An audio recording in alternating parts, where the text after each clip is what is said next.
Greetings, comrades, boys and girls, those who like to bounce in between. It's your friend Dankey here with another look into anarchist YouTuber Re-Education's guide on how to do a revolution.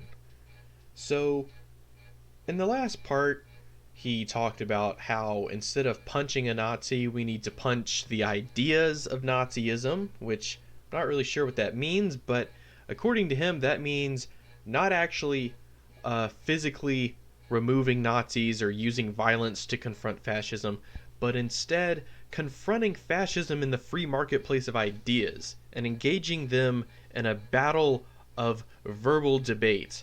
It's a very naive concept, but I feel in retrospect I might have been a little too harsh on our friend Re-Education.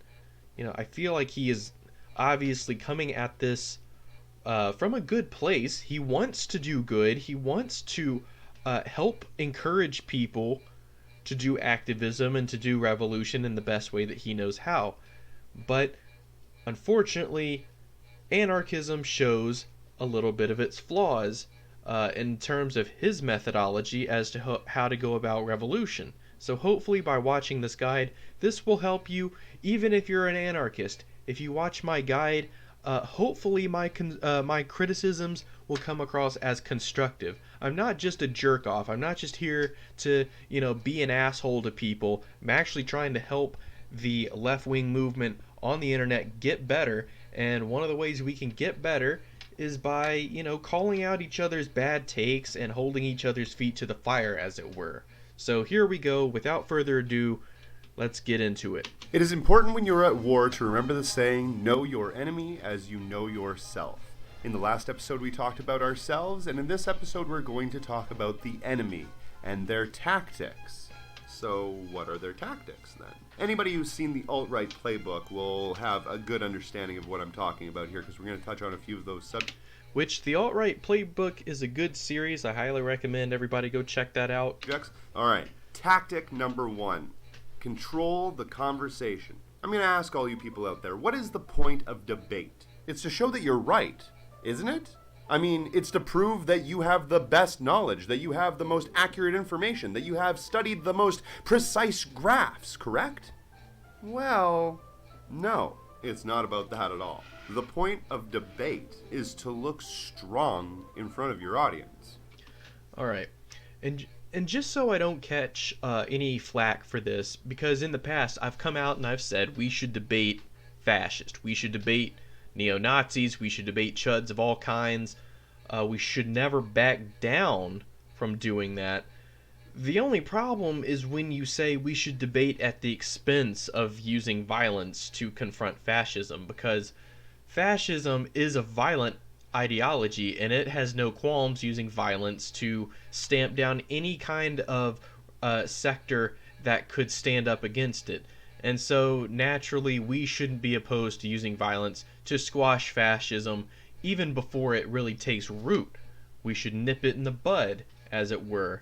And one way to do that is by giving Nazis a knuckle sandwich when they try to appear on public TV.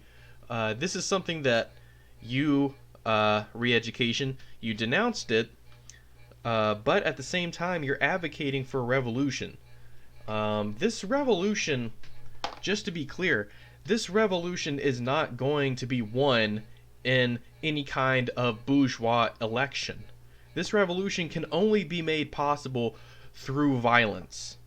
It's not it's not squeaky clean, it's not perfect. Revolution is a violent, destructive system. You are literally tearing down the old society and building a new one in its place.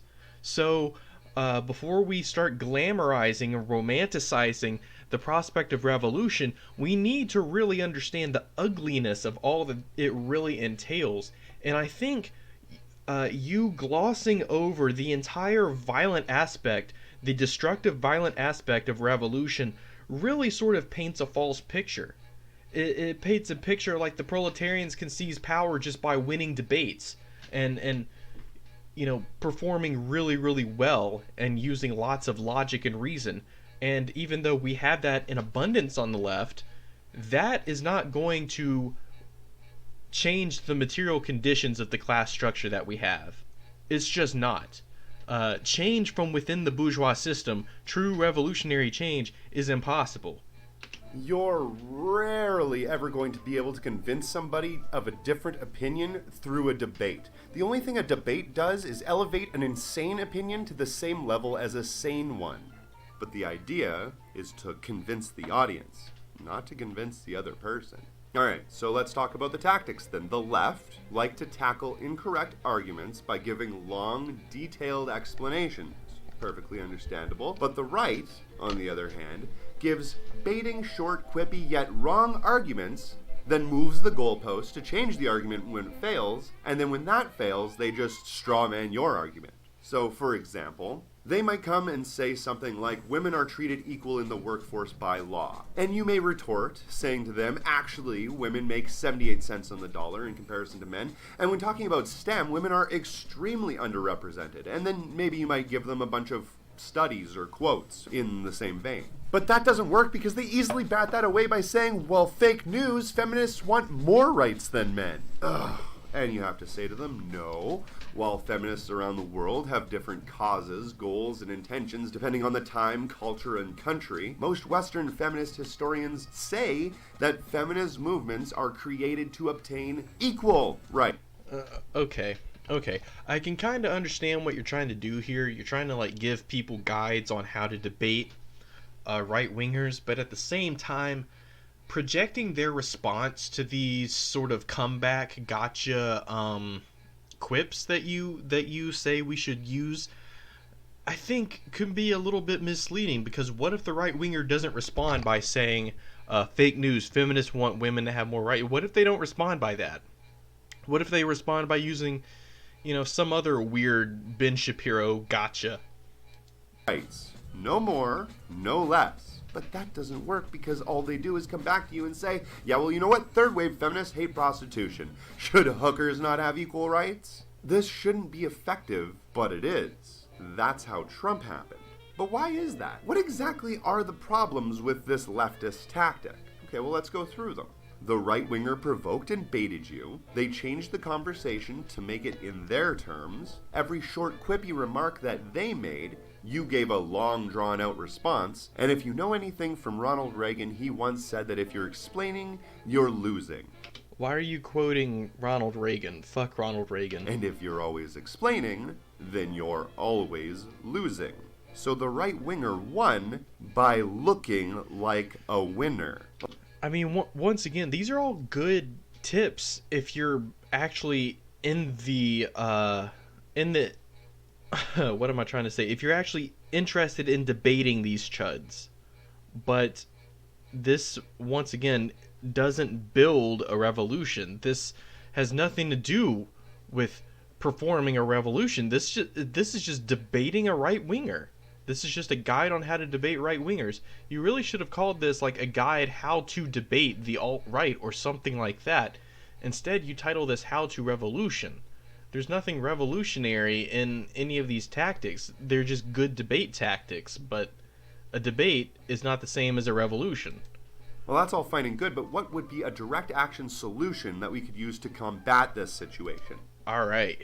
Looks like I spoke too soon, friends. He's gonna give us a direct action solution. This is something that we can do grassroots level to kick their ass. Well, direct action solutions, in my understanding, come in 4 different ways. There's imitation, aggressive, passive, and violent. So violence is in your repertoire. So, I mean, that is interesting. You really should focus on that one. 4 different ways. There's imitation, aggressive, passive, and violent. So let's go through them. Imitation would be pretty straightforward. It's to use their tactic against them. So if they come and say women are treated equal in the workforce by law, you could say something to the effect of, you actually think that everyone follows the law? And they would retort saying, well, no, not everyone follows the law, but if a company treats women unequally, they would get punished by law. And you just simply retort by saying, you put a lot of trust in government ability, don't you? Knowing that most right-wingers don't like big government, that cognitive dissonance starts to kick in. And they'll just say, I don't trust the government to do anything. They're a bunch of weasels and assholes. Congratulations, you were able to achieve the exact same goal as the right-winger was able to do in the first place. I mean that in your made up conversation, yeah, I mean the left winger wins, but what if they don't respond by like along this asinine line? Like, I don't trust the government to do anything. I mean, what if they respond by, I trust the government to do certain things well and other things not well at all? What if they respond by a little bit of that nuance that they like to throw in there?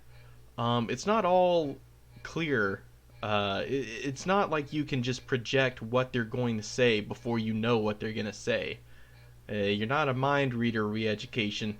And as much as I like to try to think of what a conservative would say in this situation or that situation, you really can't predict what comes out of their mouth because it's often stupid, reactionary, and contradictory. So, moving right You along. looked strong in front of your audience, and eventually you were able to garner capitulation from the enemy. That's exactly what you want, if you want to convince people on your own side. This tactic rarely works to convince anybody but people who are already leaning in your direction. Another tactic would be an aggressive tactic. So, for example, they could say women are treated equal in the workforce by law, and you could come back to them by simply asking, does every workforce follow the law? They would say, no, not everyone follows the law, but if a company treats women unequally, they would get punished by law. So then you come back and ask the same question, just slightly reworded. So women are not treated equal in the workforce. And they'd say, no! Most companies follow the law, but some might not. I mean, it depends on where it is. Come on, women are treated equal where I work. To which you simply ask again, so women are not treated equal in the workforce? Boom. See, this tactic is Got 'em. aggressive journalism 101. You never let the subject change. You keep asking the same question over and over, and eventually you just allow them to hang themselves. And again, that tactic is more or less a middling response. It will gain some attention from the opposite side, but mostly just appeals to people on the left that you already have convinced. So, what's the Ugh. passive solution? Well, The a passive debate solution. doesn't necessarily have to always be a fight. Sometimes it can be a stroll down a road. For example, the Yellow Vesters here in Canada are angry about pipelines. All that is simply just code for jobs. They lost their jobs when the pipelines shut down, when the oil industry took a turn, all of that sort of thing. So we have to help them find a solution to their problem. And that's socialism. So how would this example go? It would go like this. They would say, women are treated equal in the workforce by law. And you would respond, well, actually, no one in the workforce is treated equally by law. And they would retort, what? And you could simply say, after paying for overhead, your boss earns 10 times your salary. Do you honestly think that he works 10 times harder than you? To which they would reply, well, absolutely not. And you could say, well, that seems pretty unequal to me. And the workers unite to seize control of production. I actually like that one. That one's pretty good. By framing the argument in economic terms, you're able to direct their anger away from their scapegoat, whether it be women or immigrants or what have you, and you can direct it toward the actual problem, the state. This is actually pretty good advice right here. I know I've shat on re-education. I try not to be, a dick about all this stuff, but, this is actually some pretty good advice, at least this part. One thing that's throwing me off, though, he's playing the USSR national anthem. So, are you a tanky or are you not? I don't get it. Like, on one hand, you're like, I don't like tankies, but then on the other hand, you're like, playing the USSR national anthem and, like, wearing Soviet-style hats. It's strange. Fascism. But then, of course, you might ask yourself, okay, Aaron, if fighting fascism is about fighting the state, then why are we talking about debating Nazis? You even just said that the Nazis and the neoliberals are just goons of the state. They're not even a part of the state. The thing is, we're not debating Nazis and neoliberals. We're talking about public opinion. The fact of the matter is somebody is going to get the spotlight, whether it be left or right, somebody is going to get it. So our goal is to make sure that it is not the fascists. But, dude, you are almost there. You understand the basic. Like, somebody is going to have to get the spotlight. In the current system, the current paradigm we're under, the dictatorship of the bourgeoisie, that spotlight is going to be focused exclusively on the reactionary forces that are constructed to cement the bourgeois power. That's the only spotlight that it's gonna get. The spotlight is never going to be shown on socialists or anarchists or Marxist Leninists or any of those kinds of revolutionary politics, because it's a threat to the system. Right? The system isn't going to give the limelight or platform people that could potentially cause a revolution and overthrow the system. It's just not going to do that. So, if you really want the workers to seize the limelight and seize the spotlight, well, then they're going to have to take state power, and they're going to have to take control of the media instead of the capitalists. So, it's almost like you're calling for a workers' revolution when you're calling for the workers to dominate the airwaves and dominate public perception and dominate the media. But, you don't call for that because you're an anarchist. It's weird. It is us. I mean, maybe you can explain that to me. How are you going to put socialists in the limelight and ensure that we occupy the majority of the exposure in the media when the majority of the media is owned by big capitalists? The far right have control of the message. They are going to promote state propaganda. That's just simply how it works. And when we fight propaganda, we are, in essence, fighting the state. Wow, it's almost like the workers need to overthrow the state and establish a workers' state, a proletarian dictatorship. Weird. Fighting fascism. So that means that fighting propaganda can be done every day by anyone. Even your grandmother can help bring down the state. In the next video, we're going to be talking about tactic number 2. They go low, we go high. Alright, so that one was sort of a long and sort of painful video to get through. There were nuggets of wisdom dispersed throughout. When he said that we should take existing workers' grievances and try to expand on them and try to expand their class consciousness, he was right about that. Unfortunately, though, when he says we should debate fascists at the expense of using violence to suppress them, doesn't make a whole lot of sense to me. And when he calls for us to somehow dominate the capitalist-driven media, well, then that's just pie in the sky. That's not going to happen. Thank you. So, yeah. Thank you for tuning in. Stay tuned for part 4. Yep, part 4 coming up.